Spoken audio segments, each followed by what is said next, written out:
नमस्कार, सिटी हलचल news channel में आपका स्वागत है। आप देख रहे हैं सिटी हलचल, आपकी आवाज़। मूर्ति देवी सरस्वती इंटर कॉलेज में भारतीय भाषा उत्सव के रूप में महाकवि सुब्रमण्यम का जन्मदिन हर्षोल्लास के साथ मनाया गया, जहां पर उसके चित्र पर माल्यार्पण कर कवि गोष्ठी का आयोजन किया गया। उसके जन्मोत्सव पर लोगों और छात्रों को जानकारी दी गई। अपनी लगातार सेवाएं उपलब्ध करा रहे विद्यालय से अपार स्नेह रखने वाले चौहान जी, आज समूचा देश तमिल महाकवि सुब्रमण्यम जी की जयंती मना रहा है, तो मैं सम्माननीय प्रधानाचार्य महोदय से ये निवेदन करूंगा कि उस महान कवि जिन्होंने तमिलनाडु में अप्रतिम साहित्य की संरचना की,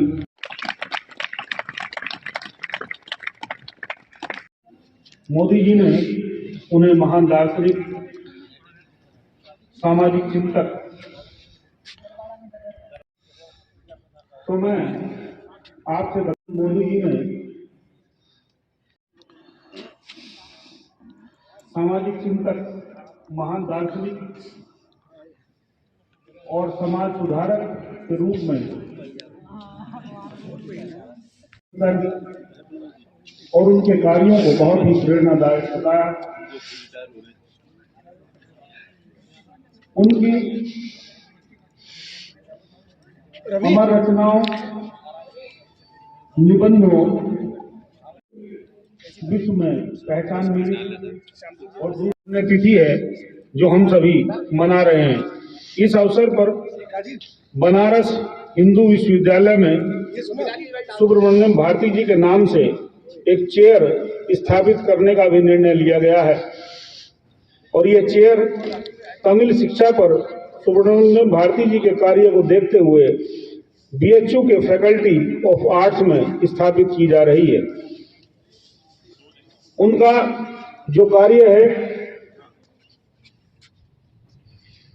पूरी थी वेंदम, जो लगभग 10 करोड़ रुपए की लागत से उनकी संरचनाएं छपवाई जा रही हैं। में समूची रचनाएं समाहित की जाएंगी और उन रचनाओं को लगभग 37 लाख छात्रों को वितरित किया जा सके। उनके महती कार्यों को देखते हुए जो उन्होंने महिलाओं में जागरूकता, सुधार और जातिवाद को समाप्त करने के लिए किए, समूचा राष्ट्र उन्हें याद कर रहा है। और मैं जैसा आपको छात्रों बता रहा था कि उनका साहित्य इतना मूल्यवान है कि उस पर 10 करोड़ रुपए खर्च किए जा रहे हैं ताकि उससे सभी लोग पढ़ें और प्रेरणा मिले। दूसरी भाषाओं में भी उसे उपलब्ध कराया जाएगा। और बीएचयू जो अपने आप में इस देश का बहुत अच्छा संस्थान माना जाता है, वहाँ एक चेयर स्थापित की जा रही है फैकल्टी ऑफ आर्ट्स में। उनके तमिल साहित्य में योगदान को देखते हुए, एक दार्शनिक के रूप में उनके चर्चित व्यक्तित्व को देखते हुए, एक समाज सुधारक के रूप में और एक स्वतंत्रता सेनानी के रूप में भी उन्होंने जो काम किया वो अविस्मरणीय है। मैं इन्हीं शब्दों के साथ आप में से भी चाहूंगा, शिक्षक और शिक्षिका साथियों में से जो भी इस अवसर पर यहाँ आना चाहें और उनके बारे में कुछ छात्रों को और बताना चाहें, तो मैं उनका यहाँ हार्दिक अभिनंदन और स्वागत करता हूँ। जैसे आप जानते हैं कि आज भारती जी का, सुब्रमण्यम भारती जी का जन्मोत्सव है, तो उनके विषय में मैं आपको बताना चाहता हूँ। इनका जन्म इसमें तमिलनाडु में 11 दिसंबर 1882 ईस्वी में हुआ था। ये बचपन से ही बड़े मेधावी थे। 11 वर्ष की अवस्था जब इनकी थी तो इनको एक कवि सम्मेलन में आमंत्रित किया गया, मगर इनकी प्रतिभा को देखकर सब आश्चर्यचकित हो गए। इनका विवाह बहुत समय पहले, जब छोटी अवस्था में हो जाता था, तो 14 वर्ष की आयु में इनका विवाह हुआ।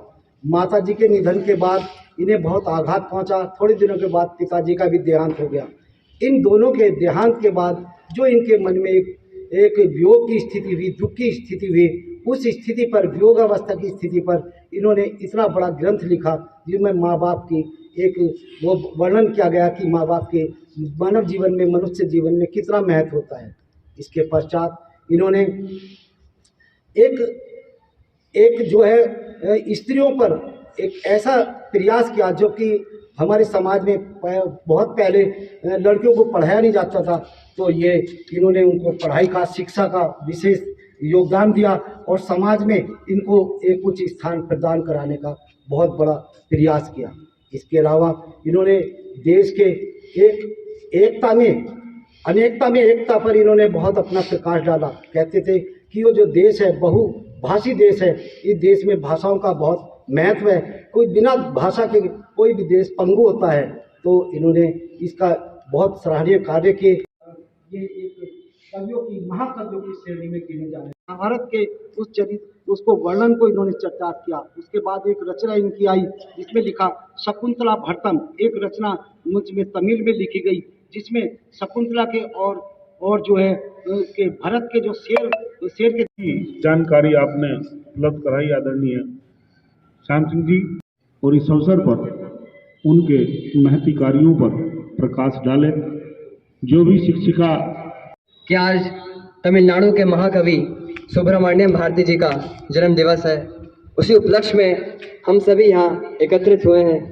उन्हीं के द्वारा एक रचित रचना है वंदे मातरम, जो मैं आप सभी के समक्ष प्रस्तुत करने जा रहा हूँ।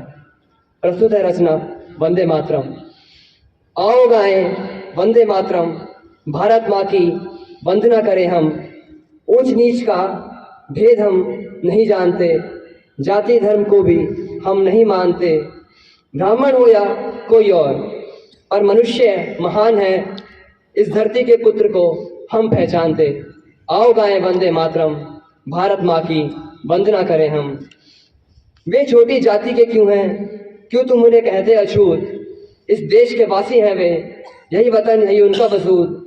चीनियों की तरह वे क्या लगते हैं तुम्हें विदेशी, क्या है वे पराए हमसे, नहीं हमारे भाई स्वदेशी।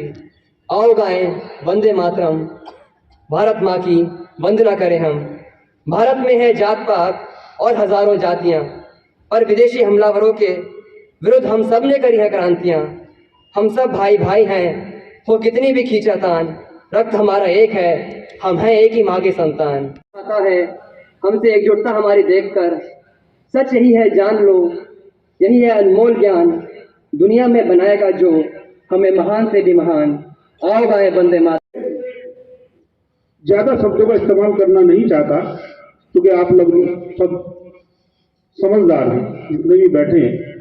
अभी कुछ घटनाएं हुई है, जैसे मेरठ में घटना हुई है, तो मैं बहुत ज्यादा डिटेल में नहीं जाना चाहता और चार पंक्तियां का जुल्मी असर देखिए, बेवफाई की माँ बाप से क्या मिला, बेवफाई की माँ बाप से क्या मिला। क्या प्रेम श्रद्धा ने झेला कहर देखिए, क्या प्रेम श्रद्धा ने झेला कहर देखिए। तो कहना यही।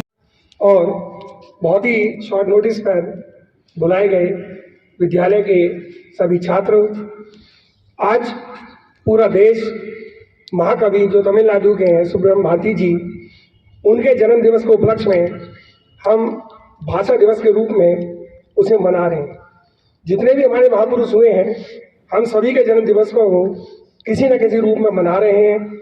और उसी क्रम में ये भारत सरकार के द्वारा लिया गया निर्णय है कि भारती जी का जन्मदिन भाषा दिवस के रूप में मनाया जाए। सरकार ये चाहती है, जो उनकी तरफ से सूचना हमें प्राप्त हुई है, कि विद्यालय में पढ़ने वाले सभी छात्र जो भी हैं हमारे देश की भाषाओं में से कम 3-4 भाषाओं की जानकारी छात्रों को होनी चाहिए। इसके संबंध में विद्यालय में विभिन्न कार्यक्रम आयोजित किए जाएं, जिससे कि छात्रों को एक से अधिक भाषाओं की जानकारी हो सके। आज जिन महान कवि की हम जन्मदिन मना रहे हैं, आपका जन्म 11 दिसंबर 1882 को तमिलनाडु के एक बहुत छोटे से परिवार में हुआ था। जब आप केवल 5 वर्ष के थे, तभी आपकी माताजी का निधन हुआ और उसके तुरंत बाद ही जब और थोड़े से बड़े हुए और मात्र 11 वर्ष की आपकी आयु थी, तब आपके पिताजी का भी निधन हुआ। माँ बाप का साया दोनों का जिसके सिर से उठ जाए वो ही समझ सकता है जिसने ये वेदना झेली हो। लेकिन इसके बावजूद भी आपने अपने जीवन से प्रेरणा ली, अपनी मेहनत की और उन्हें 11 वर्ष की आयु में ही एक कवि सम्मेलन में आमंत्रित किया गया था काव्य पाठ के लिए। और वहां पर जब आपकी जो प्रतिभा थी, जो लोगों ने उनको देखी, उनको इस बात के लिए प्रेरित किया कि वो बहुत कुछ कर सकते हैं और उन्होंने उस प्रेरणा का लाभ उठाकर आगे विभिन्न काव्य लिखे जो आज भी हमारे देश में प्रचलित हैं। इसके पश्चात आपका जो विवाह था वो उसी समय हो गया और ये अपनी बुआ के यहाँ बनारस में आकर रहने लगे थे। महाकवि सुब्रमण्यम स्वामी जी स्वतंत्रता के आंदोलन से भी प्रभावित थे। उन्हें स्वतंत्रता आंदोलन के रूप के लिए भी सम्मानित किया गया था। आप देशभक्ति की जो भी रचनाएं लिख सकते थे उनके द्वारा लिखी गई और वो आज पूरे देश में सभी के द्वारा बहुत अधिक सराहनीय की जाती हैं। आप एक ऐसे महान कवि थे जिनकी पकड़ तमिलनाडु के होने के बावजूद हिंदी, बंगाली, संस्कृत, अंग्रेजी विभिन्न भाषाओं में थी। आपकी मृत्यु केवल